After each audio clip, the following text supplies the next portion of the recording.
Okay, so guys, let us start with today's class. In the previous class, what all we had studied was to analyze the data, the mean portion, the median portion, the mode portion, and standard deviation of the data, variance of the data. What else? One more thing. One more thing we have also covered in previous class. What was that?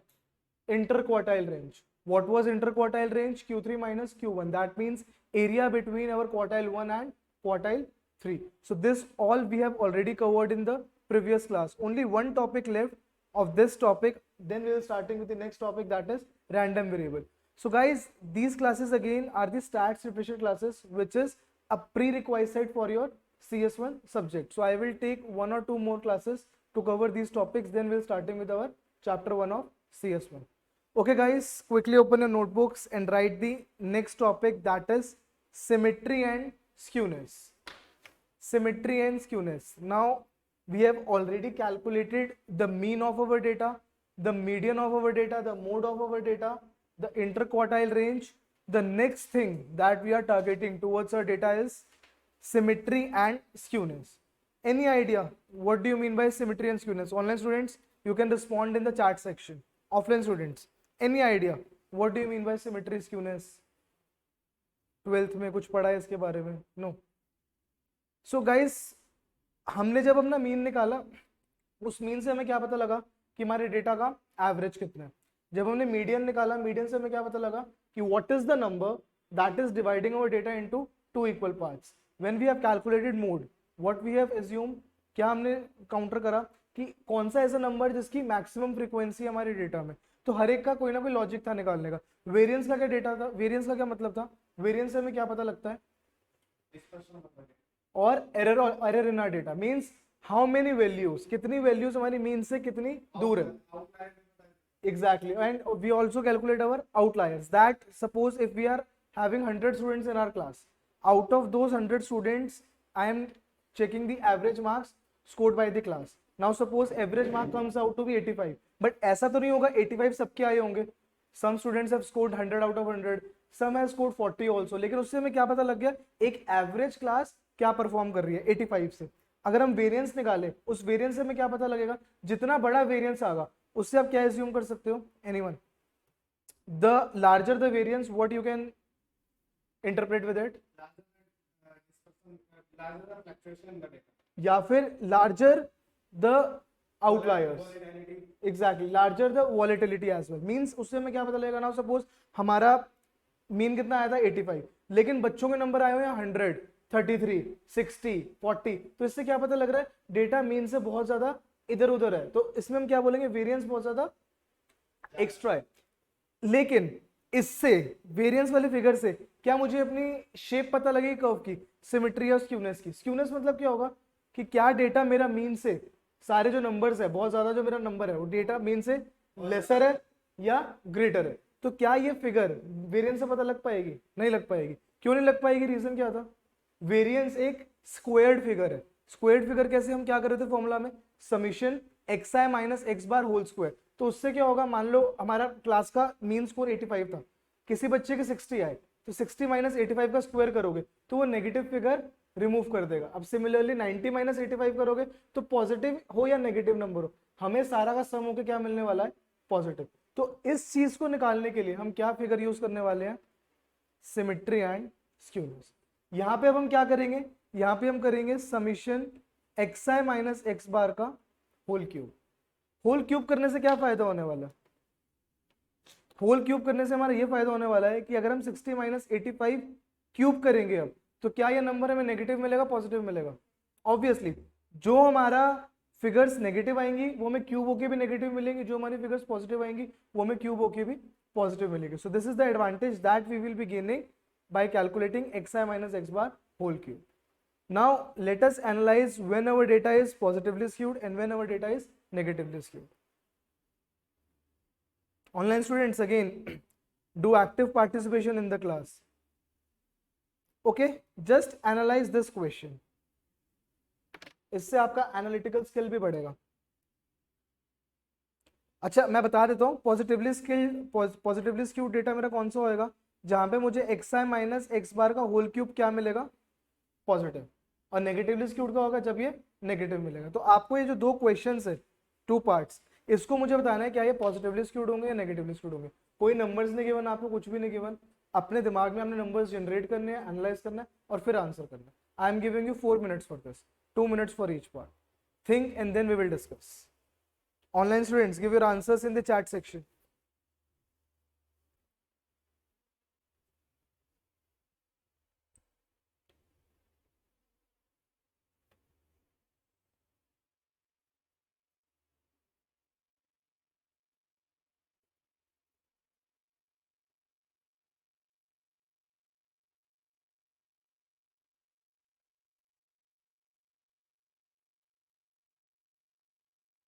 Guys, make best use of these 4 minutes.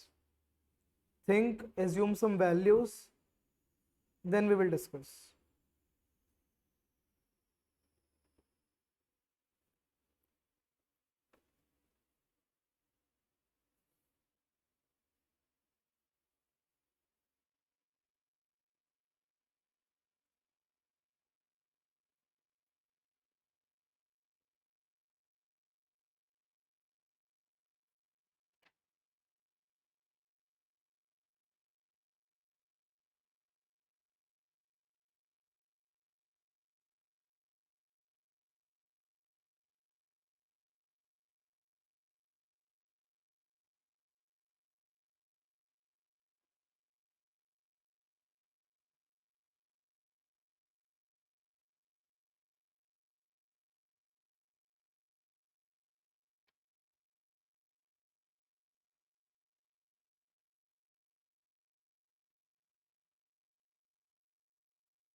Okay, let us start discussing the first part. First part हम इकट्ठे discuss करते हैं, second part आप लोग सोच रहे हैं।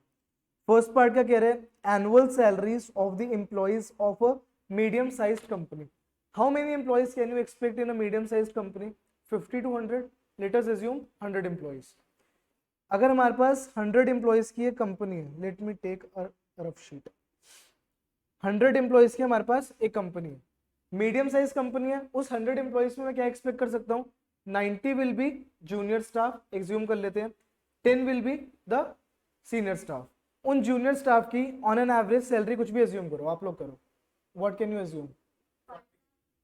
5 lakh junior level employee की। ओके, पर एनम यू आर सेइंग, या दोनों ने सेम ही बोला, 40,000 5 लाख, 4 लाख 80 बनता है। चलो मंथली बेसिस पे डिस्कस करते हैं। 40,000 और जो 10 सीनियर है उनकी एक एवरेज सैलरी एज्यूम करते हैं 2 lakhs, 2 lakhs पर मंथ। अब जल्दी से इस पूरे डेटा का जो आप लोगों ने मुझे फिगर्स बताई, इसका मीन फिगर बताओ मुझे quickly. You can use your calculators, after 12th calculators allowed.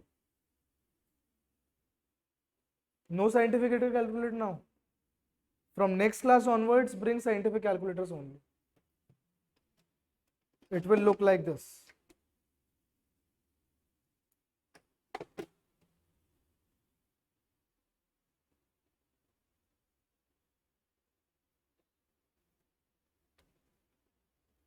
Online students, what will be the mean of this data that we have just assumed for a medium-sized company, where 90 employees are having on an average 40,000 salary and 10 employees are having on an average 2 lakh salary? 56,000. I am assuming this number is correct. So 56,000 is the mean salary. अब skewness निकालने की कोशिश करें। Skewness का numerator क्या है? xi minus x बार का whole cube. आप खुद ही सोच के देखो, क्या ये पॉजिटिव आने वाला है या नेगेटिव आने वाला है? देखो 40,000 माइनस 56,000 का क्यूब कितने टाइम्स? 90 टाइम्स से करोगे, लेकिन ये समवेयर क्या होगा? 16,000 का क्यूब। लेकिन मान लिया इसकी 90 ऑब्जर्वेशन है, लेकिन 2 लाख माइनस 56,000 कितना बनता है? 1,44,000। उसको जब आप क्यूब करोगे तो वो कितना ह्यूमंगस नंबर आने वाला है। तो क्या चीज आपको लगता है बीट करेगी? पॉजिटिव नेगेटिव को बीट करेगी या नेगेटिव पॉजिटिव को बीट करेगी? ऑब्वियसली नेगेटिव बीट करेगी। Y? 90 observations you are having of minus 16,000 cube, and here you are having 10 observations of 1,40,000 cube. 1,40,000 आएगा? नहीं, 1,44,000 cube। आपको क्या लगता है कौन सी बीट करेगी? बेटा ऑब्वियसली ये वाली बीट करेगी. So what you will be saying, this will be a positively skewed data. तो क्या आएगा हमारे फर्स्ट पार्ट का answer? Our data is positively skewed. अगर इसका कर्व देखें, कर्व क्या बनने वाला है? ज्यादातर वैल्यूज मीन के लेफ्ट हैंड साइड पे है या राइट हैंड साइड पे है? ध्यान से देखो, मीन हमारा 56,000 है. ज्यादातर वैल्यूज मीन के लेफ्ट साइड पे, ज्यादातर वैल्यूज लेफ्ट हैंड साइड पे. तो ये भी एक तरीका है देखने का जो आप याद रख सकते हो. जब इस तरीके का हमारा कर्व बनेगा तब हम क्या बोलेंगे? Data is positively skewed. जब इसका रिवर्स बनेगा, अगर मैं आपको इसका रिवर्स बनाऊं, ये ऐसे जाके अगर इस तरीके से कर्व बनेगा, तब मैं क्या बोलूंगा? Data is negatively skewed. और सिमेट्रिकल में क्या होगा? Any idea? Normal curve means जितना पॉजिटिव उतना ही नेगेटिव, 50-50%. अगर मैं इसको हाफ कर दूं तो जो मेरा लेफ्ट हैंड साइड पे वही मेरा राइट हैंड साइड पे. It is the mirror image. Clear? Now try the second part. Online students, you as well, quickly try the second part. जैसे अभी हमने कुछ कुछ नंबर से एस्टिमेट करे, वैसे कुछ कुछ नंबर्स लो और ट्राई करो और सोचो क्या ये मेरा पॉजिटिवली स्क्यूड होने वाला है, नेगेटिवली स्क्यूड होने वाला है. Second part. मैंने आज एक टेस्ट लिया, बहुत इजी टेस्ट लिया. उसमें सोचो कि मोस्टली आपके क्लास के क्या नंबर आएंगे. जैसे अभी हमने मीडियम साइज सैलरी में सैलरी देखी थी, वैसे quickly think. I need only answer in two terms, इधर नेगेटिवली स्क्यूड और पॉजिटिवली स्क्यूड.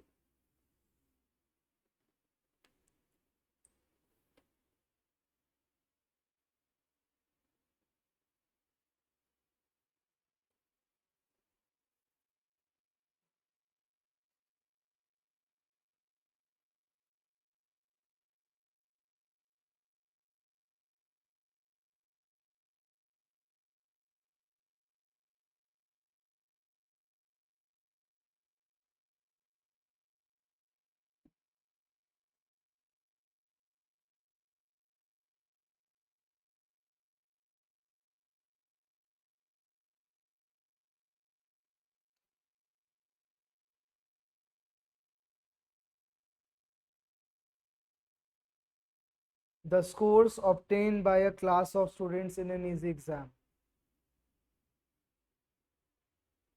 अच्छा, मुझे बाय डिफॉल्ट आंसर नहीं चाहिए कि ऊपर वाला अगर पॉजिटिव था तो नीचे वाला पक्का नेगेटिव ही होगा. रीजन भी चाहिए साथ में.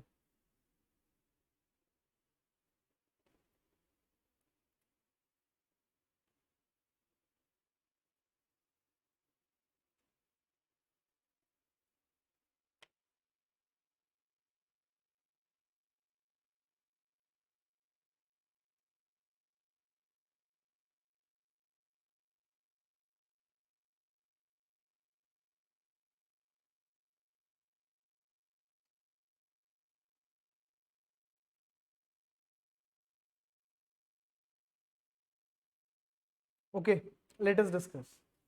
Marks obtained by a class of students in an easy exam. Let us assume that marks was of 100 marks and there are 100 students in my class. 100 students 100 marks का टेस्ट है. अब उसमें आप क्या एक्सपेक्ट करोगे कि 90 स्टूडेंट्स के कितने मार्क्स आने चाहिए? इजी एग्जाम, इस टर्म को पकड़ो. इजी एग्जाम में क्या एक्सपेक्ट करोगे?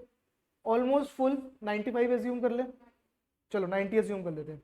90 स्टूडेंट्स के 90 मार्क्स आए, लेकिन 10 बच्चे होंगे जो थोड़े से ज़्यादा होशियार होंगे, जो फिर भी नहीं कुछ आता होगा, बिल्कुल कुछ नहीं पढ़ा होगा, तो उनके क्या एक्सपेक्ट कर लें? 40. थोड़ी सी रिस्पेक्ट दे देते हैं उनको, पास वो भी हो जाएंगे. 40 उनके आ गए. अब जल्दी से बताओ what will be the mean marks of this class? Mean marks क्या होंगे? जल्दी से, quickly, not more than 30 seconds.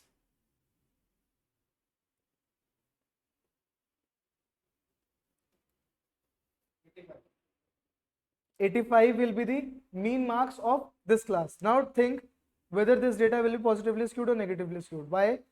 90 observations क्या होंगी हमारे पास?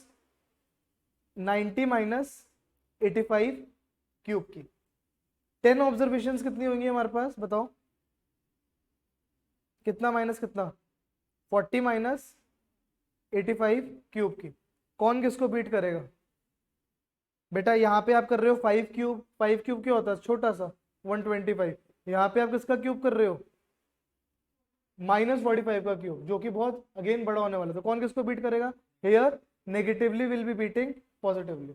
So my this data is negatively skewed.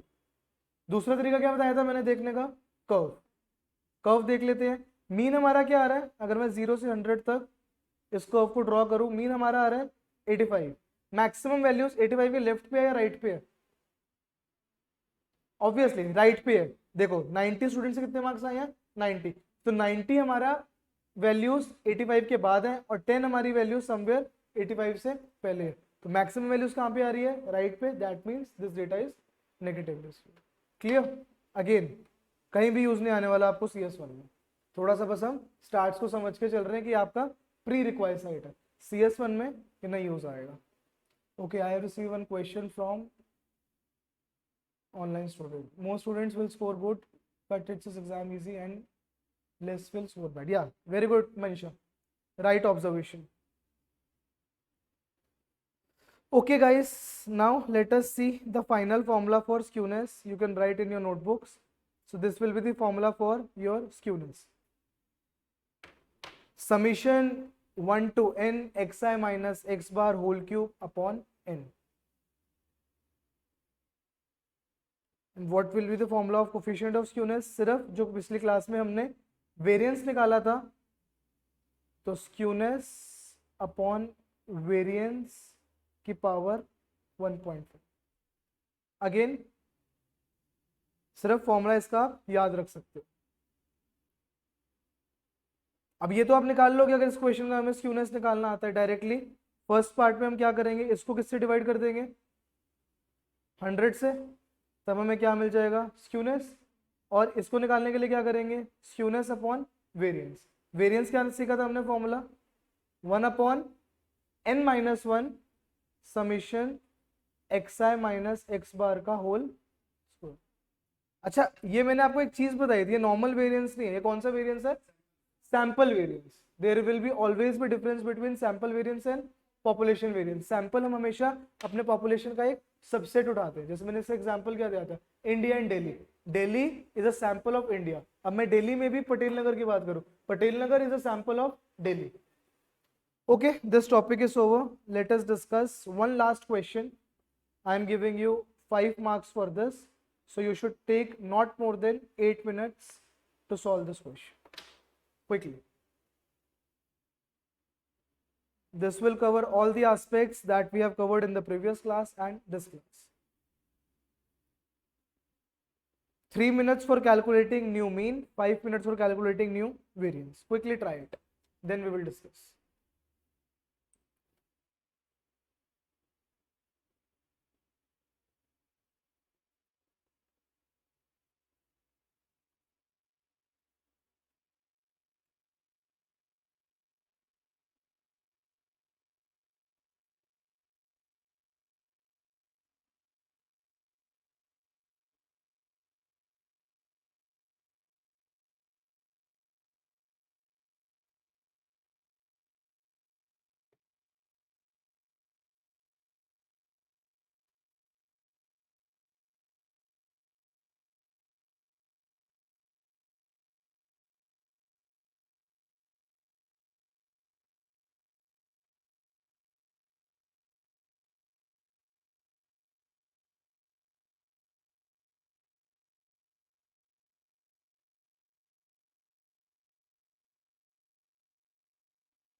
Guys, let's break this question into two parts.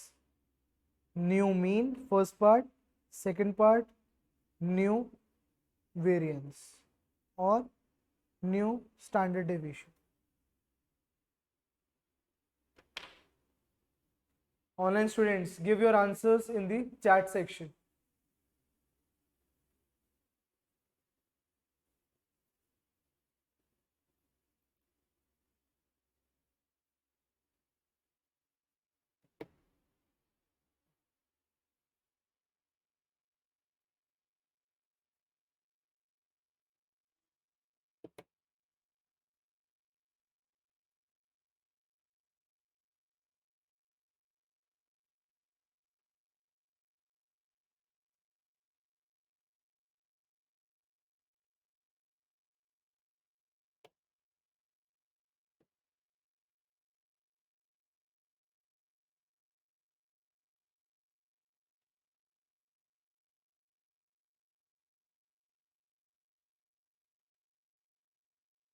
Okay, I have received answers from 4 or 5 online students for the new mean.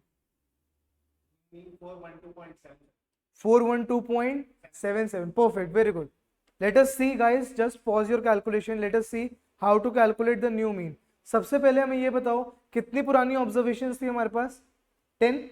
उन 10 का पुराना mean कितना था 426. अब हमें डेटा में क्या बोला है, एक क्लेम गलत निकल गया मंडे का, कितने का 545 का, तो उसको हमें रिप्लेस करना है. लेकिन रिप्लेस नहीं करना, हम उसको सीधा ओमिट कर देंगे. तो पहले अगर हम समीशन एक्सआई निकालें, समीशन एक्सआई कितना आएगा 426 इंटू 10. अब इस 426 इंटू 10 में न्यू समीशन एक्सआई कितना होगा, this 426 into 10 minus 545.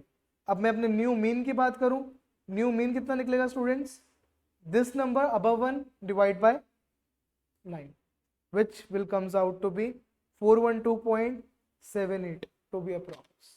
Any doubts in this? Clear? Now continue with the new standard deviation. That will be a bit trickier. Mean बहुत straightforward था, उसमें थोड़ा सा twist. Try it. Then we will discuss in next 2.5 minutes or 150 seconds. Online students, while giving your answers in the chat section, give your equations as well.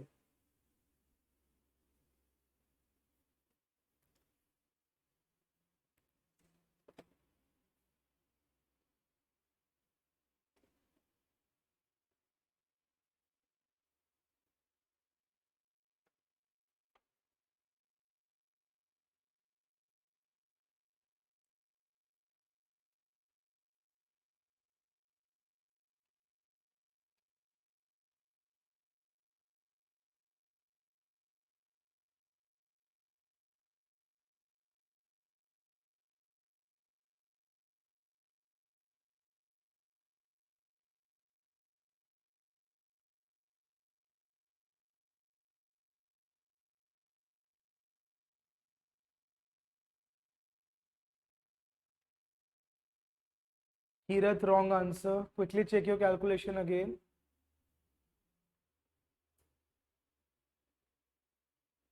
Okay, guys, I have received first right answer from the online student. Nice speed, student. Other students, quickly proceed with the calculation. We are going to discuss it in next 60 seconds.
Okay, let us discuss. Not able to solve?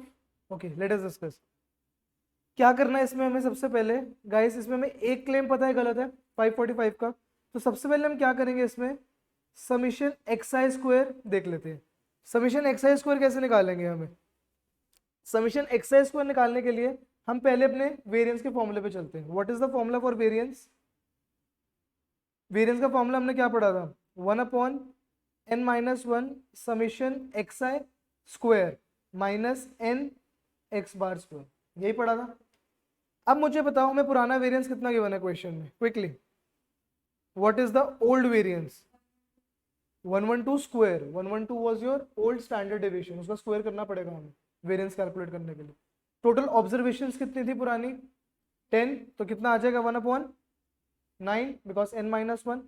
Summation x i square ये हमें नहीं पता और यही हमें पहले calculate करना है, minus n was what 10 into x bar square. पुराना मीन कितना था गाइस पुराना मीन कितना था 426। तो क्या यहाँ से मुझे समीशन एक्स स्क्वायर नहीं मिल जाएगा? यहाँ से जब मुझे समीशन एक्स स्क्वायर मिल जाएगा, अब मैं कैलकुलेट करने की कोशिश करता हूँ क्या, न्यू वेरिएंस। तो न्यू वेरिएंस के लिए सबसे पहले लिख लेते हैं क्या करना है, अगेन 1/n-1। न्यू टर्म्स कितनी हो जाएंगी guys? New terms will be 9, so it will be 1/8।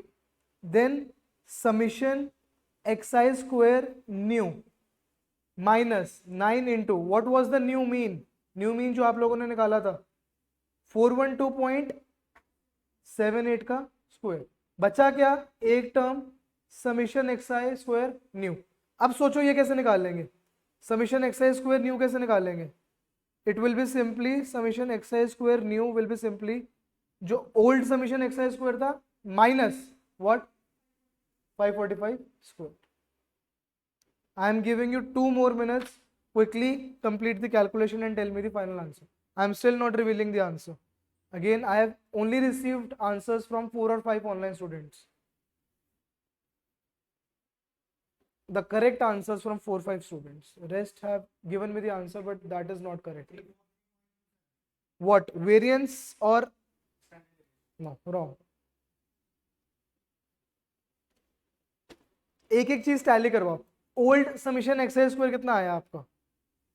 What is the old summation x square? या ऐसे करके नहीं निकाला, एक एक फिगर लिखी हुई है।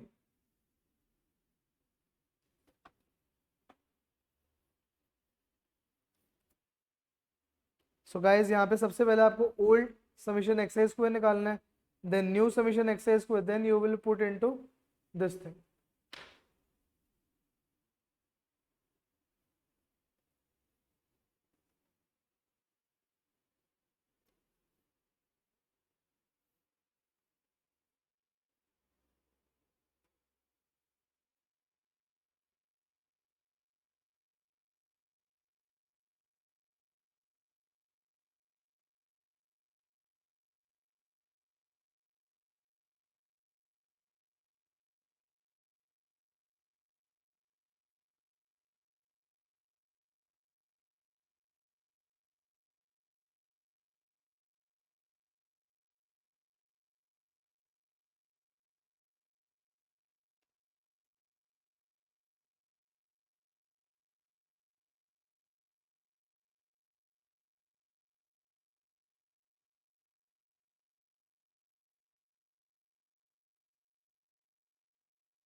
Okay guys, those who are still unable to solve, they can see the standard solution now. It was pretty straightforward. I am giving you 30 seconds more to go through it. The old summation xi square was this 1927656. The new summation xi square is 1630631, and then new sample variance is 12145.19. Final answer, new standard deviation is 110.21. Concept समझ आ गया? Calculation हो जाएगी, calculation में कुछ नहीं है। Concept समझ आ गया सबको? कैलकुलेशन जब ये हाथ में आएगा ज़्यादा देर नहीं लगेगी, नॉर्मल मोबाइल कैलकुलेटर में हमें थोड़ा सा टाइम लगेगा। Guys, last 15 seconds, again quickly go through it, then we are moving towards our next topic, that is random variables. Very, very important.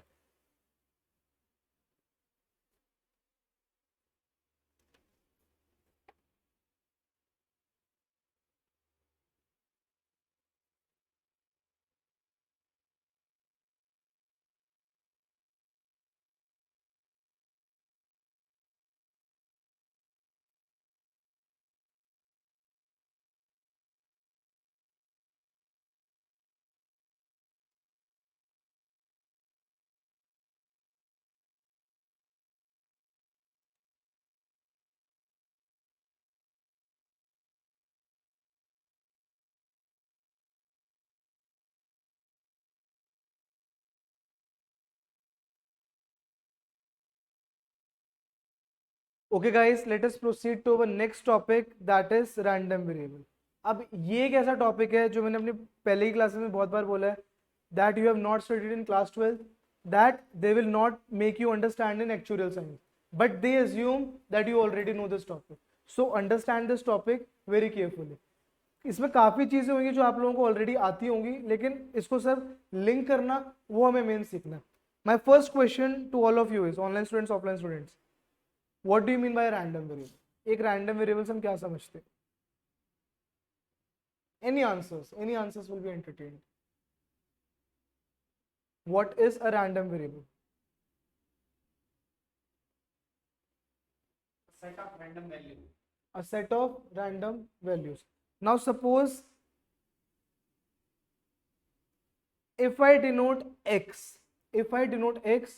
to be an event, if I roll a die, I am defining x to be an event if I roll a die.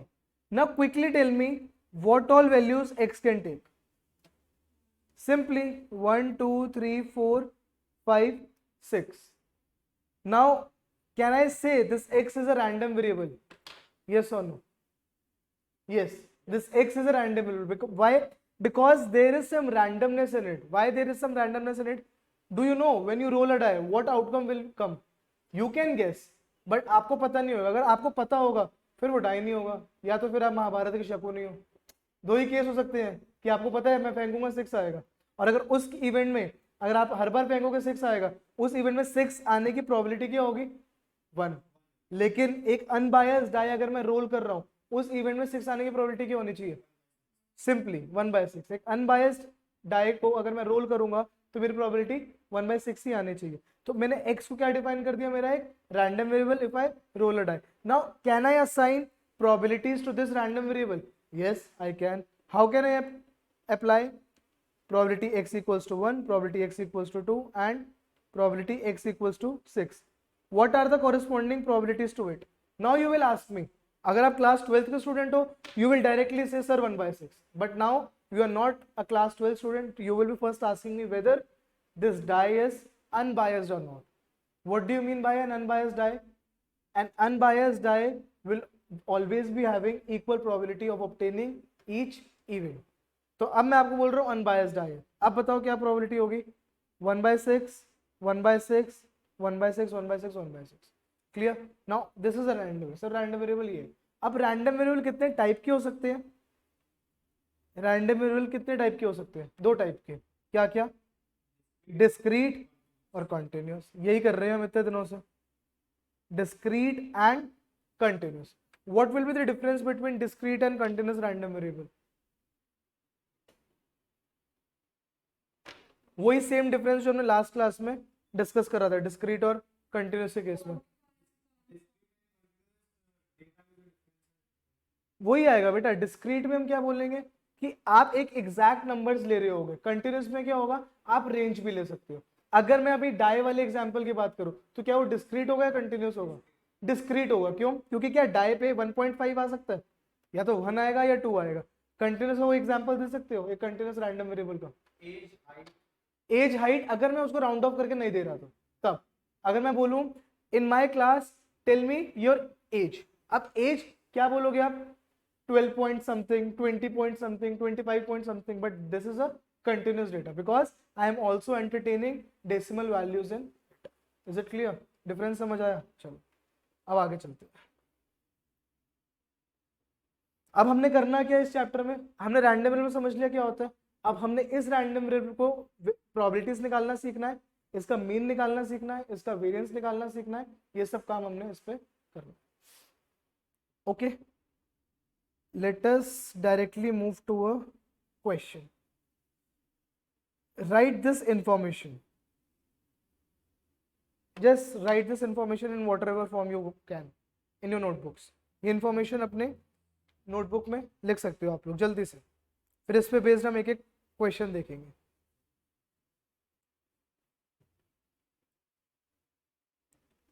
Now here random variable x is defined as the weight of the ball. How many balls are there? 8 balls. Ball 1, 2 and 3 weigh this, 4, 5 weigh this, 6, 7, 8 weigh this. First question, if I select a ball, randomly, what is the probability that it will be having 0.15 kg weight? Quickly, in not more than 5 seconds. 1/4, simple. ये समझ आता है, ये हमने कैसे निकाला, वही मैं कह रहा हूँ, ये सब काम हमने करा हुआ है, लेकिन अब हम इसमें रैंडम वेरिएबल्स और ये सब चीजें टर्म्स करके देख रहे हैं. कैसे बोलूंगा मैं इसको? मैं बोल सकता हूँ कि मैं बोल देता हूँ x1, x2, x3, x4, x5, x6, x7, x8. ये सब मैंने बॉल को नंबरिंग दे दी 1 से लेके 8 तक. अब मैं क्या बोल रहा हूँ, अब एक बॉल हम रैंडमली सिलेक्ट कर रहे हैं, x दे देता हूँ मैं, probability x equals to what, 0.15. अब मैंने क्या देखा, मेरे पास कितने बॉल्स है जिसका 0.15 वे है, बॉल 4 और 5, तो कितने बॉल्स हुए, 2. टोटल बॉल्स कितनी थी, 8, सिंपली 2/8. इसी तरीके से अगर मैं 0.1 kg पूछूं तो 3/8, 0.2 kg पूछूं तो 3/8. सिंपल. चलो आगे चलते हैं.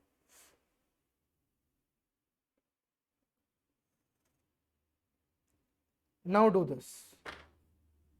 Again, all these things you have already covered in class 12. We are just revising your concepts. Write down the probability function for n, where n is what? The number of tails obtained when 3 fair coins are tossed. अब यहाँ पे ये नहीं बोला 3 coins are tossed. अगर 3 coins are tossed बोलते तो क्या दिक्कत होती? बायस्ड अनबायस्ड की, शोले वाला पॉइंट में निकल सकता है, दोनों साइड पे हेड्स हो. ठीक है, फेयर बोल दिया तो इसका मतलब हेड्स और टेल्स आने की equal probability. Quickly do it. आपको प्रोबेबिलिटी फंक्शन बताना है n का. समझ लो, प्रोबेबिलिटी फंक्शन n का बताने का क्या मतलब है. n क्या क्या वैल्यूज ले सकता है, पहला क्वेश्चन आपको ये देखना है. n इक्वल्स टू क्या क्या हो सकता है. सेकंड थिंग, जहां जहां n की वैल्यूज हो सकती है उस पॉइंट पे उसकी प्रोबेबिलिटी बतानी है आपको. अगर ये सब बता दोगे तो आप क्या बना लोगे, प्रॉपर एक प्रोबेबिलिटी फंक्शन बना लोगे n का. I am giving you 60 seconds for this. Quickly try to do, then we will discuss.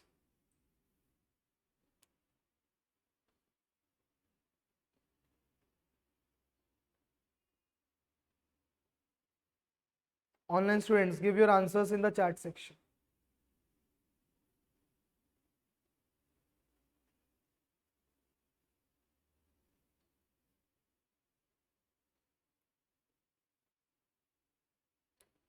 So half question solved. What all values n can take? Anyone? n क्या क्या values ले सकता है?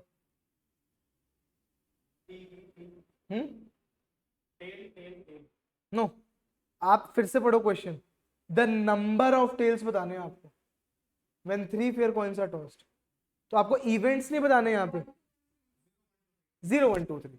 Crisp, short and crisp answer. So n can take 0, 1, 2, 3. तो ये हमारा half question done हो गया. अब हमें क्या निकालना है, जहां जहां n आ रहा है वहां वहां उसकी प्रोबेबिलिटी क्या होगी. तो क्या मतलब, मुझे क्या निकालना है, probability n equals to 0, probability n equals to 1, probability n equals to 2 and probability n equals to 3.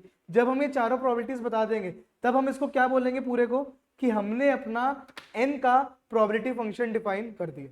ये एक एडिशनल चीज सीख रहे हो जो आपने क्लास 12 में नहीं सीखी थी. समझ आया? जब मैं इन चारों के कॉरेस्पॉन्डिंग प्रोबेबिलिटीज बता दूंगा तब मैं क्या बोलूंगा, I have defined my probability function for n. Quickly tell me. Very easy. क्या आएगा आंसर? ये तो क्लास 12 में करते आए हैं, इजीली बता दोगे आप लोग. याद है कैसे बनाते थे events? Heads heads heads heads, tails tails tails tails, ऐसे बनाते थे. फिर 2 heads 2 tails, 2 heads 2 tails. Last क्या करते थे, 1 head 1 tail, 1 head 1 tail, 1 head 1 tail, 1 head 1 tail. तो ये 3 फेयर कॉइन्स अगर मैं टॉस करूंगा तो ये 8 इवेंट्स बन जाएंगे. अब इसमें से गिन लो कितनी बार 3 बार टेल्स आ रहा है, 1 बार. कितनी बार 2 बार टेल्स आ रहा है, 1, 2, 3. कितनी बार 1 बार टेल्स आ रहा है, 1, 2, 3. कितनी बार 1 बार भी टेल्स नहीं आ रहा, 1. तो क्या होगी प्रोबेबिलिटी? इतना टाइम क्यों लग रहा है? 1/8, 3/8, 3/8, 1/8. नाउ मैंने करा क्या है इसमें, आई have defined, read the question again, probability function for n. Here I have defined my probability function for n. इसका मतलब n की जहां जहां वैल्यूज हो सकती है वहां वहां मुझे अपनी प्रोबेबिलिटी पता लग चुकी है। And what will be the sum of these probabilities, क्या होनी चाहिए sum of these probabilities, will always be 1। अगर मैं अपने पीडीएफ को, इसको हम क्या बोलते हैं, पीडीएफ, पीडीएफ मतलब प्रोबेबिलिटी डेंसिटी फंक्शन और प्रोबेबिलिटी डिस्ट्रीब्यूशन फंक्शन, अगर मैं अपने पीडीएफ को इसकी पूरी रेंज पे सम कर दूं तो मुझे हमेशा आंसर क्या मिलेगा, 1। Clear? Okay. Next is cumulative distribution function. ये हमने चैप्टर 1 में भी पढ़ा था जब हम अपना समराइजिंग डेटा पढ़ रहे थे। सीडीएफ, सीडीएफ मतलब क्या होगा कि एक पॉइंट तक सारी प्रोबेबिलिटीज। अभी हम क्या देख रहे थे, जब हम ऊपर प्रोबेबिलिटी फंक्शन डिफाइन कर रहे थे, उस पॉइंट पे क्या प्रोबेबिलिटी है। सीडीएफ क्या होगा, उस पॉइंट तक क्या प्रोबेबिलिटी है। दोनों चीजें समझो, पीडीएफ क्या है, उस पॉइंट पे क्या प्रोबेबिलिटी है, सीडीएफ विल बी उस पॉइंट तक क्या प्रोबेबिलिटी है। अगर मैं आपसे बोलूं what will be the probability till x, so probability x less than equals to x. Now if I will say what is the probability at x, इसको कैसे डिफाइन करोगे, probability I have difference समझ। so CDF क्या बताता है हमें, उस point तक क्या प्रोबेबिलिटी है। पीडीएफ को हम कैसे डिफाइन करते हैं, स्मॉल एफ एक्स। सीडीएफ को कैसे हम डिफाइन करते हैं, कैपिटल एफ एक्स। क्लियर?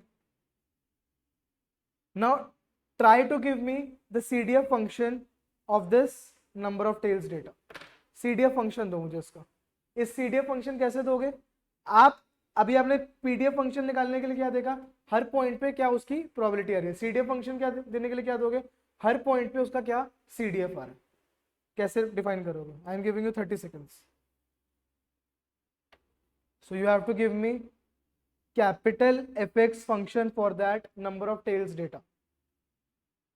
तो क्या क्या वैल्यूज आपका एन ले पा रहा था, आप इसको डिफाइन क्या करोगे, F N N. Why I am defining F N N, क्योंकि हमारा रैंडम वेरिएबल एक्स नहीं था, हमारा रैंडम वेरिएबल क्या था, एन था। तो क्या क्या वैल्यूज एन ले सकता था, 0, 1, then 2 and then 3। So what will be F N 0, F N 0 1/8। 1/8 क्यों हुआ, 0 या 0 से कम कितना आएगा, 1/8। 1 मतलब क्या हुआ, 1 या 1 से कम। तो 1 और 1 से कम क्या क्या आउटकम्स हो जाएंगे, 0 एंड 1। 0 पे प्रोबेबिलिटी क्या थी, 1/8। 1 पे प्रोबेबिलिटी क्या थी, 3/8। 1/8 plus 3/8 will be 1/2। Next capital F N 2, simple 7/8। और लास्ट हमेशा, लास्ट क्यूमुलेटिव फंक्शन हमेशा क्या आना चाहिए, 1। ये आपका सेल्फ चेक हो जाएगा कि आपने सही निकाला या नहीं निकाला, because some of probabilities will always be 1।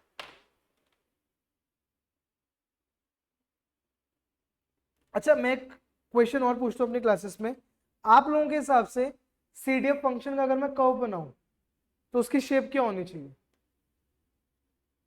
Increasing, decreasing, anything else, increasing.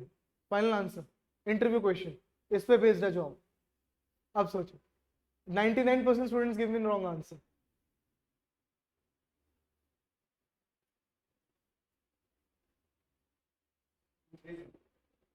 Any other answer, आप उन्हीं 99% में लाया कर रहे हो अभी।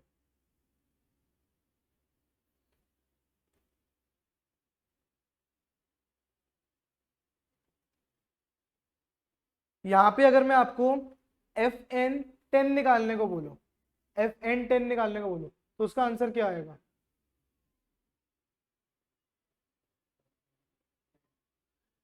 1 ही आएगा।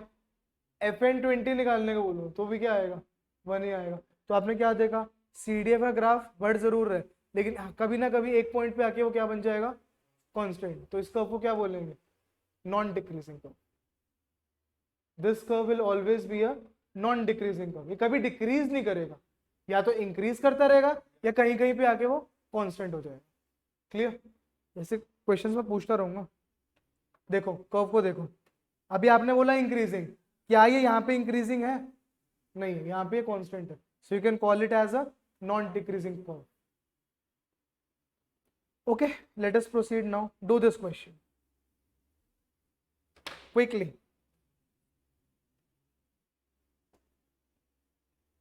3 minutes for this.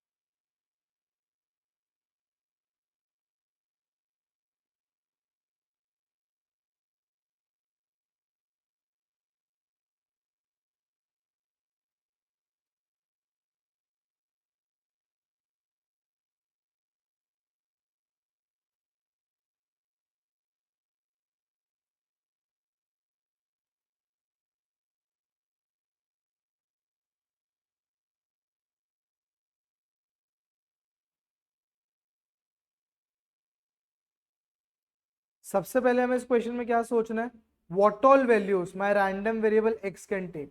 I will ask you in next 30 seconds. 30 seconds और दे रहा हूँ, सोचो। What all values this X random variable can take? 1 2 3 4, sure, confident? Yes, it can take 1 2 3 4। सबसे पहले हम देखो इस x को रैंडम वेरिएबल को डिफाइन क्या कर रहे हैं, the number of female policy holders in the sample. Total female policy holders हमें डिफाइन करनी है। तो हमें क्या दे रखा है, एक हमें ऐसा सैंपल बनाना है 4 पॉलिसी होल्डर्स का, किसमें से 8 में से, जिसमें कितने कंप्राइजिंग 3 मेन एंड 5 विमेन। ये क्लियर है? अब हमें क्या डिफाइन करना है, number of female policy holders. तो कितनी हो सकती है फीमेल पॉलिसी होल्डर्स? 3 तो मैन है हमारे पास टोटल, तो फीमेल पॉलिसी होल्डर एटलीस्ट 1 तो चाहिए चाहिए होगी। और मैक्सिमम कितनी हो सकती है? 1 2 3 4, क्योंकि हमें ज्यादा से ज्यादा 4 का ही ग्रुप बनाना है। कई बच्चे गलती करते हैं 0 1 2 3 4। 0 1 2 3 4 में क्या दिक्कत हो जाएगी, अगर फीमेल 0 हो जाएंगी तो मैन तो टोटल 3 ही है, तो 4 का ग्रुप कैसे बनाओगे? Now what will be the next step? What will be the next step? You have to determine the probability function. That means you have to define the PDF of x. जहां जहां x आ रहा है वहां वहां आपको उससे corresponding probability बतानी है. Quickly do it. Means you have to calculate probability x equals to 1, probability x equals to 2, probability x equals to 3, and probability x equals to 4.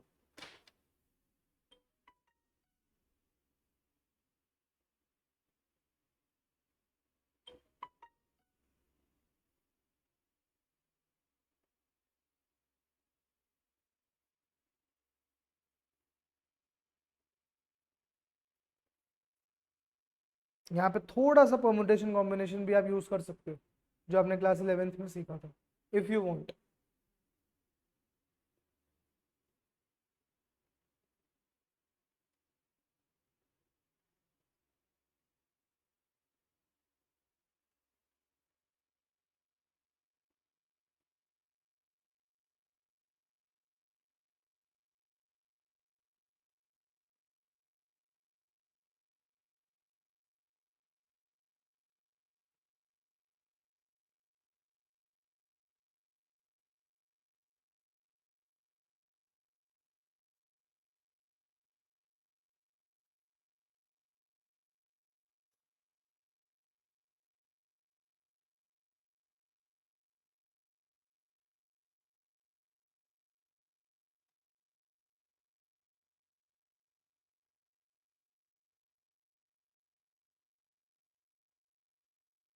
Okay, right answer Kirat.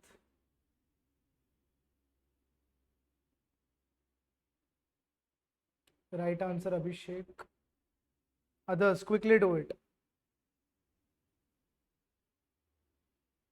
Okay, let us discuss how to calculate probability x equals to 1. x equals to 1 का मतलब क्या होगा, एक female policy holder और 3 male policy holder. So total females कितनी है हमारे पास इस 8 के ग्रुप में? 5, 5c1, 3c3 अपॉन 8c। यही करा, क्या कर रहा हूं मैं, 5c1 means out of 5 female policy holders I have to select 1, out of 3 male policy holders I need all the 3, and out of total 8 I need 4. So क्या आएगा first का आंसर, 1/14। इसी तरीके से ये तीनों निकालो जल्दी से।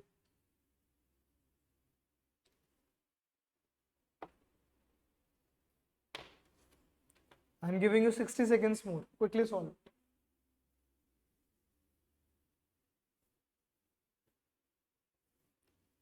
Very good, Mansha. You can move to the last part of the question. Calculate capital Fx2.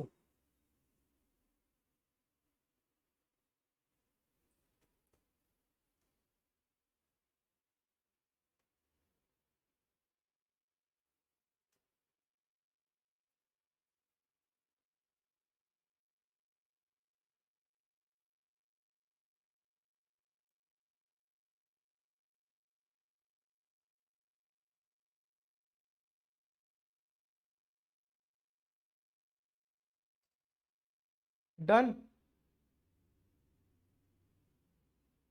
Next will be what? 5c2 3c2 upon 8c4। समझ आया ये, या धुंधले धुंधले याद है 11 12 की? अच्छा, एनसीआर का फॉर्मूला तो याद है ना? What is the formula for NCR? n factorial upon r factorial into n minus R factorial. अच्छा, ये इसको देख के घबराना मत। अब क्लास 12th वाला हम लोग एनसीआर यूज करने नहीं वाले। अब हम एनसीआर को इसी फॉर्मेट में लिखेंगे इन actual.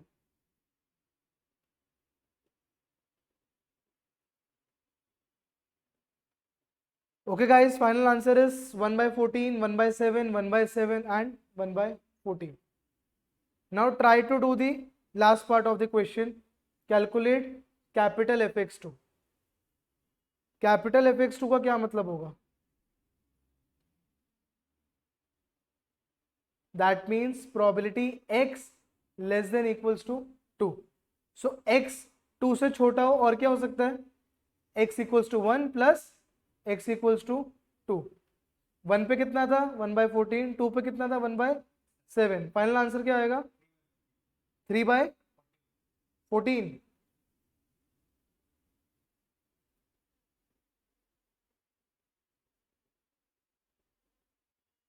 So it is not 1 by 7, it is 3 by 7. So this will be half. ऐसे तो 1 ही नहीं बनेगा। 1 by 14, 1 by 7, 1 by 7, 1 by 14, 1 नहीं बनेगा। 1 by 14, 3 by 7, 3 by 7, 1 by 14. Guys, 30 seconds more, quickly completed, then we'll proceed.